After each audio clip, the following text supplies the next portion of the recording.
good morning mga maring. Gibutyag ni Inday Barreto, inahan sa aktres nga si Claudine Barreto, nga nakasinati og pang-abuso ang iyahang anak gikan sa ex-husband nga si Rimar Santiago.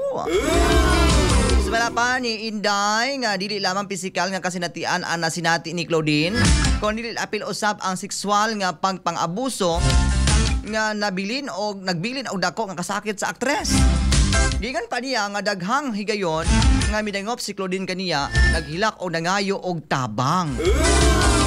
Matod usab sa inahan no, lisod la para kaniya nga makita ang anak nga nag-antos apan iya nga paningkamutan nga maprotektahan si Claudine bisan pa sa mga isyu.